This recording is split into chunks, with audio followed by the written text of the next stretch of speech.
नमस्कार दोस्तों, मैं राहुल एक बार फिर से आप सभी का हार्दिक अभिनंदन करता हूं।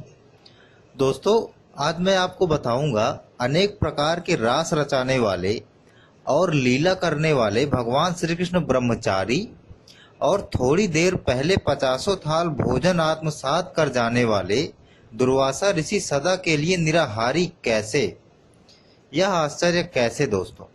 पर इससे पहले दोस्तों, अगर अभी तक आपने हमारा चैनल सब्सक्राइब नहीं किया है तो पहले कर लीजिए दोस्तों, क्योंकि ये बिल्कुल निःशुल्क, बिल्कुल फ्री है। दोस्तों, आइए जानते हैं इस रोचक तथ्य के बारे में। माथे पे मुकुट देखी चंद्रिका चटक देखी छब की लटक देखी रूप रस पीजिए। लोचन विशाल देखी गर गुंज माल देखी अधर रसाल देखी चित्त चाव कीजिए। कुंडल हलन देखी अलक बलन देखी पलक चलन देखी सर्वस ही दीजिए। पीतांबर छोर देखी मुरली की घोर देखी सांवरे की ओर देखी देखी बाई कीजिए। दोस्तों, आइए मैं आपको सुनाता हूँ उस कथा के बारे में। दोस्तों, एक बार सभी गोपियों ने मिलकर प्रेम पूर्वक अपने हाथ से सुंदर सुंदर पकवान बनाकर भगवान श्री कृष्ण को खिलाने का निश्चय किया।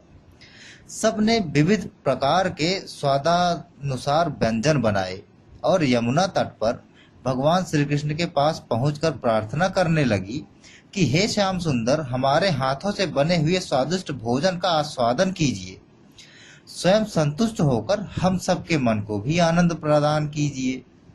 दोस्तों, भगवान श्री कृष्ण से कहा कि गोपियों, आज मैं तो नंद बाबा के साथ भोजन करके आया हूँ।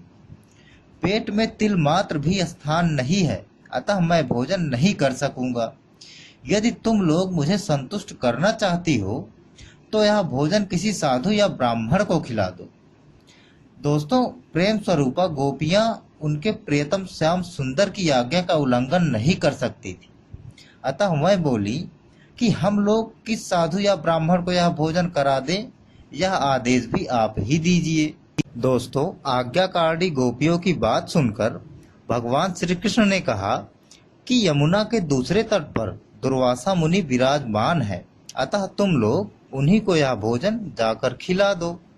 दोस्तों, इस पर गोपियों ने कहा कि यमुना जी पूर्ण वेग से प्रवाहित हैं, वहां कोई नौका भी नहीं है कि जिस पर बैठकर हम लोग उस पार जा सके। भोजन लेकर जल का स्पर्श किए बिना हम लोग उस पार भला कैसे जा सकती हैं। दोस्तों, तब भगवान श्री कृष्ण बोले कि जल का स्पर्श किए बिना सहज में ही उस पार जाया जा सकता है। गोपियों ने तब यह प्रश्न किया कि वह कैसे। तब भगवान श्री कृष्ण ने बतलाया, तुम लोग जाकर यमुना जी से कहो कि यदि कृष्ण सदा का ब्रह्मचारी हो तो तुम उस पार जाने के लिए हमें मार्ग दे दो। बस इतना कहते ही तुम्हारा मार्ग सहज हो जाएगा। दोस्तों, श्री कृष्ण का यह कथन सुनकर गोपियां खिलखिलाकर हंस पड़ी। रास रचाने वाले श्री कृष्ण की इस बात पर उन्हें आश्चर्य हुआ, फिर भी उन्हें अपने प्रियतम पर पूर्ण विश्वास था। वह उनके कथनानुसार यमुना जी से प्रार्थना करने लगी। दोस्तों, यमुना जी का प्रवाह तुरंत रुक गया और बीच में सुंदर मार्ग दिखाई पड़ा। गोपियां प्रसन्नता पूर्वक उस पार चली गईं। दोस्तों, दुर्वासा मुनि के आश्रम में पहुंचकर गोपियों ने उन्हें श्रद्धा से प्रेम पूर्वक भोजन कराया। 50 थाल भोजन करने के बाद मुनि ने गोपियों को आशीर्वाद देकर वहां से विदा किया। दोस्तों, गोपियों ने देखा यमुना जल पूर्णतः उसी वेग में बह रहा है। जिस मार्ग से वह इस पार आई थी वह भी ओझल हो गया है। वह अब किस प्रकार उस पार जाएं, इसी चिंता में सारी गोपियां वहीं पर खड़ी हुई थी। दोस्तों, इस पर दुर्वासा ऋषि ने पूछा कि गोपियों, तुम सब चिंतित क्यों खड़ी हो? तुम्हें अब अपने घर की ओर प्रस्थान करना चाहिए। दोस्तों, तब गोपियों ने कहा, महाराज, जाने का कोई साधन नहीं है। आप कृपा करके मार्ग बतलाइए कि बिना जल का स्पर्श किए हुए हम उस पार कैसे पहुंच जाएं। दोस्तों, तब ऋषि दुर्वासा मुनि ने बोले, देवियों, जिस रीत से आप लोग आई थी उसी प्रकार चली भी जाओ। यमुना से जाकर कहो कि यदि दुर्वासा मुनि सदा निराहारी ही रहे हों तो आप हमें मार्ग दे दो। दोस्तों, अनेक प्रकार के रास रचाने और लीला करने वाले भगवान श्री कृष्ण ब्रह्मचारी और थोड़ी देर पहले 50 थाल भोजन आत्मसात कर जाने वाले दुर्वासा सदा के निराहारी, यह कैसा आश्चर्य।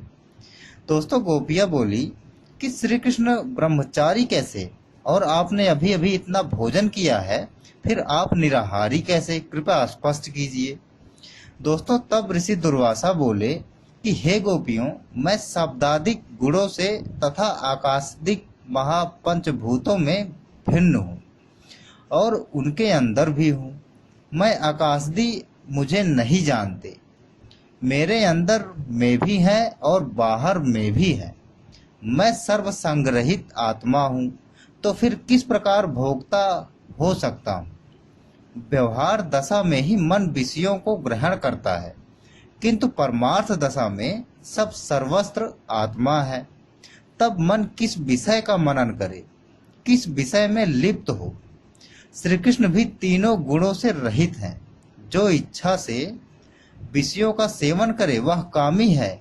जो इच्छा रहित होकर अथवा इच्छा के पूर्ण भाव से विषयों का सेवन करता है वह सदा ही अकामी है, सदा ही निष्काम है, सदा ही ब्रह्मचारी है, सदा ही निराहारी है। जो परमात्मा को अर्पण करके विषयों को शुद्रवत जान करके अभाव में भोगता है, अभाव में ही भोजन करता है, वह सदा ब्रह्मचारी और सदैव निराहारी है। दोस्तों, दुर्वासा मुनि के वचन सुनकर गोपियों की शंका का समाधान हो गया। जिस प्रकार जल का स्पर्श किए बिना वह आई थी, उसी प्रकार वापस चली गईं। श्री कृष्ण के बाल ब्रह्मचर्य व्रत को जानकर उनकी निष्ठा और प्रेम अपने प्रियतम श्री कृष्ण के चरणों में और भी दृढ़ हो गया। ब्रह्मवादियों के अनुसार श्रुतिसार प्रवण के ऊपर अवस्थित अर्धमात्रा ही श्री कृष्ण है, जिसमें विश्व प्रतिष्ठित है। ब्रज गोपियों के प्रेम के कारण ही निर्गुण अर्धमात्रा का श्री कृष्ण रूप में ब्रज में अवतरण हुआ था। दोस्तों, अगर आपको ये रोचक तथ्य, ये पौराणिक कथा अच्छी लगी है तो हमारा चैनल लाइक और सब्सक्राइब करना ना भूलें। इसी के साथ दोस्तों, मैं राहुल आपसे विदा लेता हूँ। नमस्कार, शुभ रात्रि।